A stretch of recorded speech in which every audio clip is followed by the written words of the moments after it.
Hello friends, welcome to Bhoomika kitchen. ನಾನು ನಿಮ್ಮ ಭೂಮಿಕಾ ಸುದರ್ಶನ್. ಇವತ್ತು ಕುಕ್ಕರಲ್ಲಿ ಸಿಂಪಲ್ ಆಗಿ ಕ್ಯಾರೆಟ್ ಪಲ್ಯ ಮಾಡೋದು ಹೇಗೆ ಅಂತ ತೋರಿಸ್ತಾ ಇದ್ದೀನಿ. ಇದ್ರದ್ದು ಸ್ಪೆಷಾಲಿಟಿ ಏನಪ್ಪ ಅಂತ ಅಂದರೆ, ಕ್ಯಾರೆಟ್ ಪಲ್ಯ ಕುಕ್ಕರಲ್ಲಿ ಮಾಡಿದ್ರೆ ತುಂಬ ಸಾಫ್ಟ್ ಆಗಿ ಒಂಥರ ಪಿಚ್ಕ ಅನ್ನಂಗಿರುತ್ತೆ. ಆದರೆ ನಾನಿವತ್ತು ಮಾಡ್ತಾ ಇರೋದು ಒಂಥರ ಗಟ್ಟಿಗಿರುತ್ತೆ, ತಿನ್ನೋದಕ್ಕೂ ತುಂಬಾ ಟೇಸ್ಟಿಯಾಗಿರುತ್ತೆ. ಅದು ಹೇಗೆ ಮಾಡೋದು ಅಂತ ನಾನು ನಿಮಗೆ ಇವತ್ತು ತೋರಿಸ್ತಾ ಇದ್ದೀನಿ. ಬನ್ನಿ ಮಾಡೋದು ಹೇಗೆ ಅಂತ ನೋಡ್ಕೊಳ್ಳೋಣ. ಸ್ಟವ್ ಆನ್ ಮಾಡಿಕೊಂಡು ಕುಕ್ಕರ್ ಒಳಗಡೆ 2 ಟೇಬಲ್ ಸ್ಪೂನ್ ಎಣ್ಣೆ ಹಾಕಿದ್ದೀನಿ. ಎಣ್ಣೆ ಒಂಚೂರು ಬಿಸಿ ಆಗ್ತಿದೆ. ಹಾಗೆ ಸಾಸಿವೆ ಅರ್ಧ ಟೀ ಸ್ಪೂನ್, 1 ಟೀ ಸ್ಪೂನ್ ಉದ್ದಿನಬೇಳೆ, ಜೊತೆಯಲ್ಲಿ ಸಣ್ಣದಾಗಿ ಕಟ್ ಮಾಡ್ಕೊಂಡಿರೋಂಥ 3 ಹಸಿಮೆಣಸಿನಕಾಯಿ, ನಿಮ್ಮ ಖಾರದ ಮೇಲೆ ಡಿಪೆಂಡ್ ನೋಡ್ಕೊಂಡು ಹಾಕೊಳ್ಳಿ. ಇಂಗು ಚಿಟಿಕೆ, ಜೊತೆಗೆ 1 ಗರಿ ಕರಿಬೇವಿನ ಸೊಪ್ಪು. ತುಂಬ ದೊಡ್ಡೆಲೆ ಆಗಿರೋದ್ರಿಂದ ಕಟ್ ಮಾಡಿ ಹಾಕೊಳ್ತಾ ಇದ್ದೀನಿ. ಈ ಥರ ಮಸಾಲೆ ಎಲ್ಲ ಚೆನ್ನಾಗಿ ಮಿಕ್ಸ್ ಮಾಡ್ಕೊಂಡಿರ್ತೀನಿ. ಎಲ್ಲ ಒಂದ್ಸಲ ಚೆನ್ನಾಗಿ ಮಿಕ್ಸ್ ಆಗ್ತಿದೆ. ಹಾಗೆ 3 ದಪ್ಪ ಸೈಜ್ ಕ್ಯಾರೆಟ್ನ ಸಿಪ್ಪೆ ಎಲ್ಲ ತೆಗೆದು ಈ ಥರ ಉದ್ದುದಕ್ಕೆ ಕಟ್ ಮಾಡ್ಕೊಂಡಿದ್ದೀನಿ. ಇದೇನಪ್ಪ ಇಷ್ಟು ಚೆನ್ನಾಗಿ ಕಟ್ ಮಾಡ್ಕೊಂಡಿದ್ದಾರೆ ಭೂಮಿಕಾ ಅವರು, ಕಣ್ಣೇ ಕಾಣಿಸಲ್ಲ ಅಂತ ಅನ್ಕೋತೀರಾ. ಆದರೆ ಇವತ್ತು ನಾನು ಸುದರ್ಶನ್ ಹೆಲ್ಪ್ ತೊಗೊಂಡಿದ್ದೀನಿ ಇದನ್ನು ಕಟ್ ಮಾಡೋದಕ್ಕೆ. ತುಂಬ ಚೆನ್ನಾಗಿ ಕಟ್ ಮಾಡ್ಕೊಂಡಿದ್ದಾರೆ ಅಲ್ವಾ. ಇವಾಗ ಎಲ್ಲ ಒಂದ್ಸಲ ಹಿಂಗೆ ಮಿಕ್ಸ್ ಮಾಡ್ಕೊಂಡಿದ್ದೀನಿ. ಇದಕ್ಕೆ ಒಂಚೂರು ನೀರು ಚುಮ್ಕಿಸ್ಕೊಂಬಿಡೋಣ. 1/4 ಟೀ ಸ್ಪೂನ್ ಅಷ್ಟು 2 ಟೇಬಲ್ ಸ್ಪೂನ್ ಅಷ್ಟು ನೀರು ಹಾಕೊಂಡಿದ್ದೀನಿ. ಆ ಕ್ಯಾರೆಟ್ ಬೇಯೋದಕ್ಕಷ್ಟೇ ರುಚಿಗೆ ತಕ್ಕಷ್ಟು ಉಪ್ಪು. ತುಂಬ ಸಿಂಪಲ್ ರೆಸಿಪಿ ಅಲ್ವಾ ಇದಂತೂ. ಪಲ್ಯ ಎಷ್ಟು ಈಸಿಯಾಗಿ ಎಷ್ಟು ಬೇಗ ಮಾಡ್ಕೊಂಡ್ಬಿಡ್ಬೋದು ನೋಡಿ.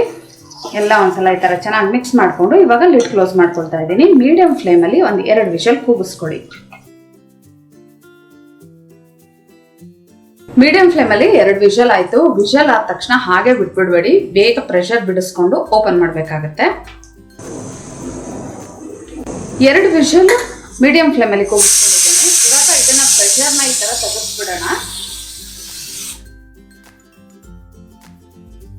ಕ್ಯಾರೆಟ್ ನೋಡೋದಕ್ಕೆ ಗಟ್ಟಿಯಾಗಿದ್ರು ತುಂಬ ಸಾಫ್ಟ್ ಆಗಿ ಬೇಗ ಬೆಂದ್ಬಿಡುತ್ತೆ. ಅದಕ್ಕೋಸ್ಕರ ಇದು ಪ್ರೆಷರ್ ಕಂಪ್ಲೀಟ್ ಅದು ಕೂಲ್ ಆಗೋವರೆಗೆ ಬಿಡಬಾರ್ದು. ನಾವೇ ಈ ಥರ ಬಿಡಿಸಿ ನಂತರ ಲಿಡ್ ಓಪನ್ ಮಾಡಬೇಕು. ಲೈಟಾಗಿ ಒಂಚೂರು ನೀರಂಶ ಇರುತ್ತಲ್ಲ ಅದೆಲ್ಲ ಹಿಂಗೋಗ್ಲಿ, ಅಂದರೆ ಡ್ರೈ ಆಗಲಿ.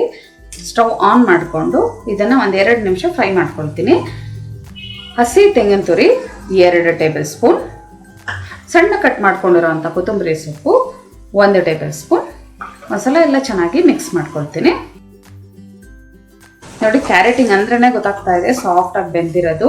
ನೀವೇನಾದರೂ ಕಂಪ್ಲೀಟ್ ಪ್ರೆಷರ್ ಅದು ಕೂಲ್ ಆಗೋದಕ್ಕೆ ಬಿಟ್ಬಿಟ್ರೆ ಒಂಥರ ನಿಮಗೇನು ಕ್ಯಾರೆಟ್ ಹಿಂಗೆ ಸಿಗೋದಿಲ್ಲ. ಎಲ್ಲ ಸಾಫ್ಟಾಗಿ ಪಿಚ್ಕ ಅನ್ನಂಗೆ ಆಗೋಗ್ಬಿಟ್ಟಿರುತ್ತೆ. ಜಸ್ಟ್ 2 ನಿಮಿಷ ಇದನ್ನು ಹಿಂಗೆ ಮಿಕ್ಸ್ ಮಾಡ್ಕೊಂಡಿದ್ದಷ್ಟೇ. ಸ್ಟವ್ ಆಫ್ ಮಾಡ್ತಾ ಇದ್ದೀನಿ. ಇವಾಗ ಒಂದು ಬೌಲ್ಗೆ ಟ್ರಾನ್ಸ್ಫರ್ ಮಾಡ್ಕೊಳ್ತೀನಿ ಇದನ್ನ. ನೋಡಿದ್ರಲ್ಲ, ಫಟಾಫಟ್ ಅಂತ 5 ನಿಮಿಷಕ್ಕೆ ಕ್ಯಾರೆಟ್ ಪಲ್ಯ ರೆಡಿ ಆಯಿತು. ನೋಡೋದಕ್ಕೂ ಒಂಥರ ಡಿಫ್ರೆಂಟ್ ಆಗಿದೆ. ಮಕ್ಳಿಗಂತೂ ನೋಡ್ತಿದ್ರೆ ತುಂಬಾ ಖುಷಿ ಆಗುತ್ತೆ.